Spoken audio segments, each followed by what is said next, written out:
Alarming figures are out this morning showing Australia's domestic and gendered violence crisis shows no signs of letting up. Victoria Police has released data painting a picture of the reality in Melbourne's southeast. In just a handful of suburbs, police are arresting as many as 17 family violence offenders every day. That's almost one every hour and a half. Authorities say they've made almost 2,700 arrests in the past 6 months as part of a major blitz in the area. Let's get more and bring in our reporter Nicholas Hines in Melbourne. Nick, good morning. What can you tell us about this blitz? Yeah, police say the blitz kicked off at the start of January and ran through to the start of June, so finishing up just over a month ago now, and police arresting almost 2,700 people in that time. Those people charged with 7,500 offences relating to alleged family violence incidents in the area.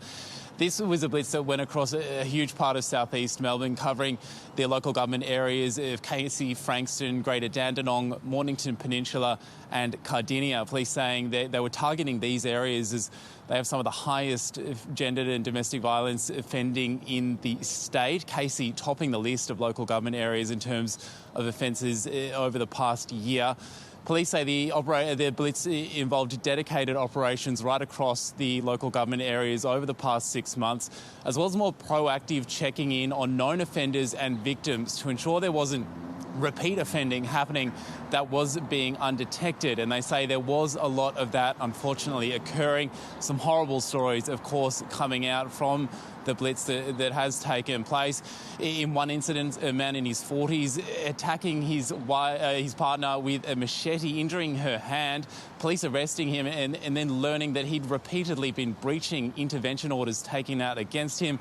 Similarly, in a separate incident, another man allegedly stabbing a 70-year-old female, a woman who was known to him, a family member, and then assaulting a 70-year-old man in the same house. He was also arrested, now facing a whole range of offences, including breaching intervention orders. Police are saying that domestic and gender violence continues to grow. It's up 3% over the past year.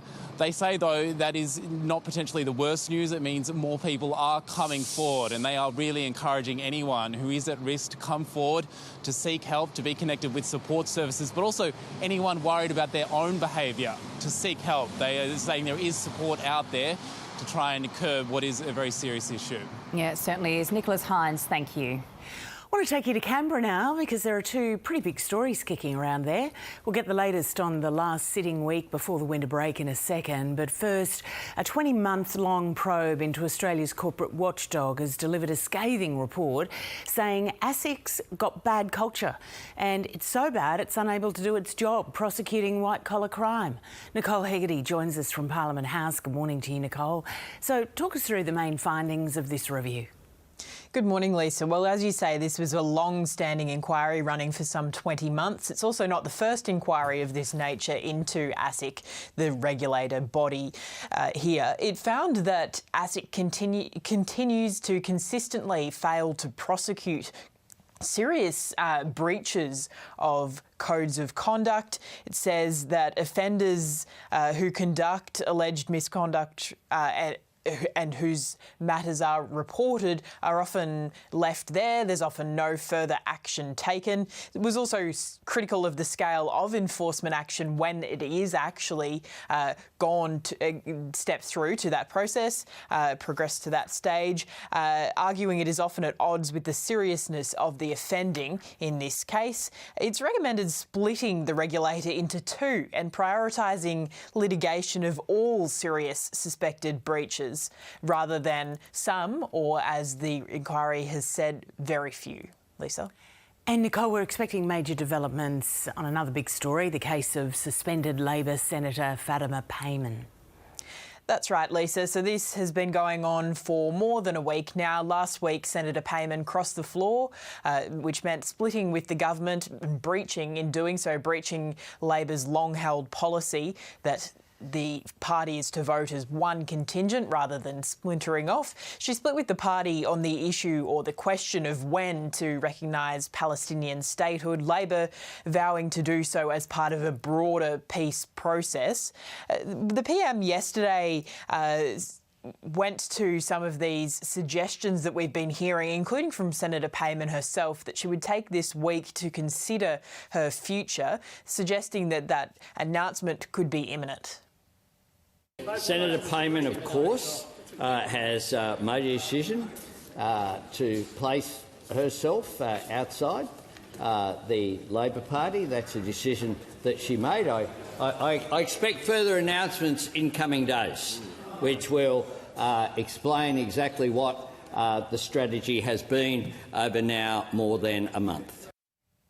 The Prime Minister there going to speculation and suggestions that Senator Fatima Payman, the WA Senator, has been in contact with this community group known as the Muslim Vote for more than a month, and that's in terms of conversations about whether to stand as essentially a new sort of teal MP or Senator in this case, looking to represent voices of the Muslim community.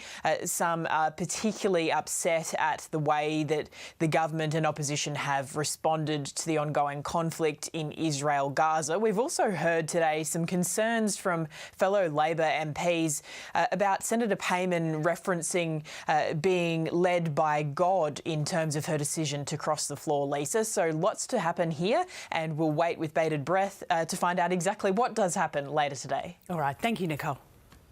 In other news, 2 teenagers have been charged and a third has been arrested over a fatal crash in Melbourne's east. A 28-year-old man died when his car was hit by a stolen 4-wheel drive in Burwood on Tuesday night. 2 15-year-old girls arrested at the scene have now been charged with the theft of a motor vehicle. A 17-year-old boy has been arrested and is assisting police. North Queensland Court will hear the case of a Sydney man charged over the death of his wife on their honeymoon today. 29-year-old Marina Hanna died on Hamilton Island in June 2022 when the buggy her husband Robbie Awad was driving rolled over. A coronial inquiry has heard Police Internal Affairs found an officer failed 4 times to follow WA Police's use of force policy when he fatally shot an Indigenous woman armed with a knife. The inquest is looking into whether officers tried to de-escalate the situation before 29-year-old Yamatji woman known as JC for cultural reasons was shot. The court heard the constable failed to assess his distance from JC and failed to negotiate. 9 in 10 Australians who use travel insurance are unaware or unsure of policy exclusions. That's according to the Insurance Council of Australia. More than half of insured travellers who drank overseas weren't clear on what their policy regarding alcohol was. Most policies will cover accident or loss that occurs until blood alcohol is at 4 times the legal limit to drive. UK leaders are making their final pitches to voters on the final day of campaigning as opinion polls point to a landslide win for Labor. Voters go to the polls tonight, Australian time, with Sir Keir Starmer looking to become just the 4th Labor leader to win office. British Prime Minister Rishi Sunak's Conservatives are also facing a threat from right-wing party Reform UK. Let's have a look at the global markets and the Aussie futures heading up. Dow a little lower at the moment. The Aussie dollar is 67 US cents. The oldest known example of figurative cave art, thought to be at least 51,200 years old, has been discovered in Indonesia. The painting, located in the limestone cave on the island of Sulawesi, portrays 3 human-like figures interacting with a wild pig. The team of scientists was co-led by researchers from Australia's Griffith University.